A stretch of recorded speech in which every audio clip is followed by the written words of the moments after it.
नमस्कार। इस वीडियो में हम चर्चा करेंगे नाथ साहित्य पर, जो कि हिंदी साहित्य के इतिहास के अंतर्गत एक महत्वपूर्ण बिंदु है। अतः इस पर चर्चा करना अनिवार्य हो जाता है। इससे पूर्व हमने हिंदी साहित्य का काल विभाजन एवं नामकरण देखा है। उसके बाद आदिकालीन साहित्य का काल विभाजन एवं नामकरण देखा है और सिद्ध साहित्य पर चर्चा कर ली है। अब आज चर्चा करेंगे नाथ साहित्य पर। तो वहां पर हमने देखा था कि आदिकाल की कुछ महत्वपूर्ण जो पुस्तकें मिलती हैं वो विभिन्न प्रकार की हैं, जैसे सिद्ध साहित्य, नाथ साहित्य। ठीक है, तो उसमें जो दूसरी प्रवृत्ति की पुस्तकें वो है नाथ साहित्य। नाथ साहित्य पर चर्चा करते हैं। जैसे सिद्धों के बाद नाथों का आगमन होता है, हमने पढ़ा था पिछले वीडियो में। अगर आपने वो वीडियो नहीं देखा जाकर देख लीजिएगा। सिद्धों के बाद आगमन होता है नाथों का। नाथ जो थे, इनकी दार्शनिकता का आधार जो था ये पतंजलि के हठ योग पर आधारित था और ये शैव मत के अनुयायी थे। इसके बाद इनका साहित्य जो है धर्मनिरपेक्ष साहित्य था।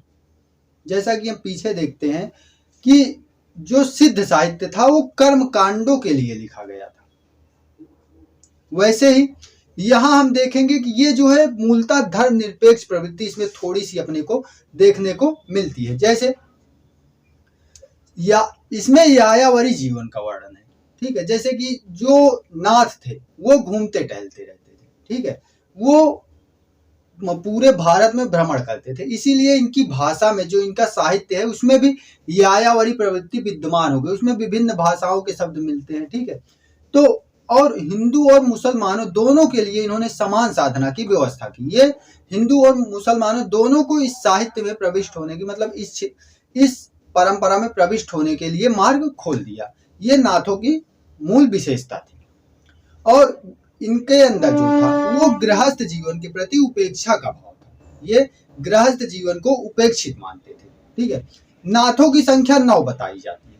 कितनी? 9, जिनमें नागार्जुन, जड़ भरत, हरिश्चंद्र, सत्यनाथ, भीमनाथ, गोरखनाथ, चरपट, जलंधर और मलयार्जुन ये रहे हैं। ठीक है, एक बार मैं फिर रिपीट करता हूं कि नागार्जुन, जड़ भरत, हरिश्चंद्र, सत्यनाथ, भीमनाथ, गोरखनाथ, चरपट, जलंधर और मलयार्जुन ये 9 नाथ रहे हैं। ठीक है, इसमें जो प्रमुख नाथ हैं वो गोरखनाथ है।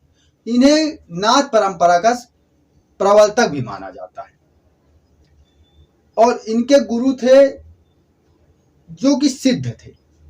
उनका नाम था मछेंद्र नाथ। जब मछेंद्र पूरी तरह से भोग विलास में लीन हो गए थे, आडंबरों में लीन हो गए थे, तो उनको जगाने के लिए गोरखनाथ ने कुछ पंक्तियां कही थी। उनको मैं आपके समक्ष रखता हूं। इसको आप उदाहरण के रूप में अपने उत्तर पुस्तिका में लिख सकते हैं। जैसे गोरखनाथ आते हैं और कहते हैं कि जाग मछंदर गोरख आया। तो जो इस प्रकार की उनकी पंक्तियां हैं, इससे उन्हें जो है ज्ञान होता है मछंदर नाथ को कि मैं किस प्रवृत्ति में खो गया था।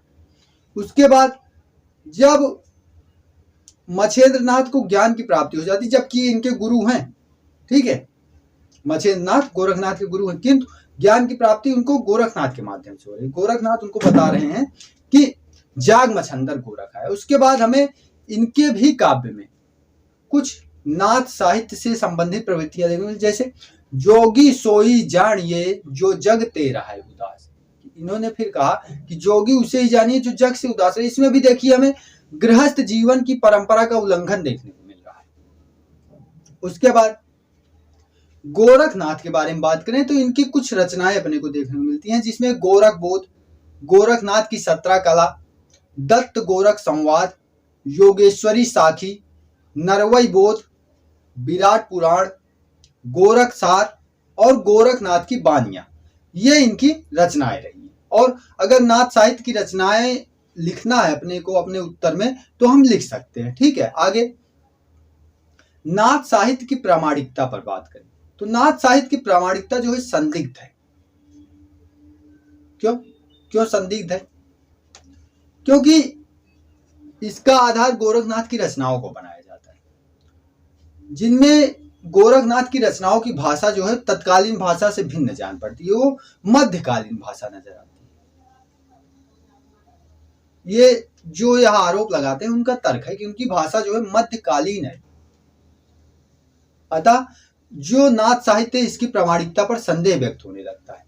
और इसके तर्क में इसके पक्ष में जो तर्क दिए जाते हैं वे हैं कि जैसे नाथों की रचनाएं जो हैं बहुत दिनों तक बानियों से अर्थात मुख से मौखिक रूप से प्रचलित रही थी। इनके दोहे, इनकी साखियां जो है मौखिक रूप से चलती रही थी और बाद में इनका संकलन हो सकता है किया गया हो, तो उसमें जो मौखिकता थी वो समय के साथ भाषा में उसकी परिवर्तन आता गया और अंत में जब संकलित किया गया है तो वही जो अंतिम तौर पर जो उसकी भाषा थी उसी को संकलित कर दिया गया, ऐसा हो सकता है। तो पक्ष में और विपक्ष में दोनों तर्क हमने देखा। अब देखिए इसमें समय के साथ इनमें परिवर्तन आया, इसको हमने देखा। अब नाथों ने जो है उसमें अपनी रीति रिवाजों को परखने के लिए जो है इन्होंने विवेक का आधार लिया। इन्होंने कोई भी धर्म था, कोई भी रीति रिवाज थी, तो उसको परखने के लिए इन्होंने अंधभक्ति नहीं अपनाई, इन्होंने विवेक और तर्क के आधार पर उसको पहले तौला, फिर उसको जो है मानने को तैयार हुए। जैसे इसमें पाखंडों का विरोध करती हुई कुछ पंक्तियां, जैसे गंगा के नहाए कहो को नर तरी गए, मछली न तरी जाको पानी में कर।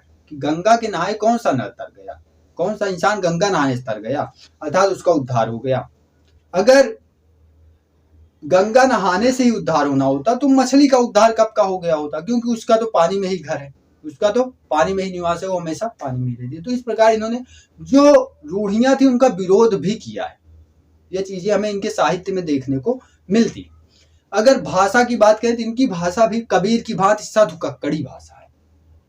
क्यों, ऐसा क्यों है?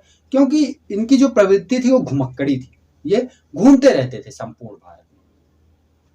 तो इनके साहित्य में भी, इनकी भाषा में भी विविधता का पुट आ गया है और इनके साहित्य में विभिन्न भाषाओं के शब्द देखने को मिलते हैं, इसीलिए इनकी भाषा को साधु कक्कड़ी भाषा कहा गया है।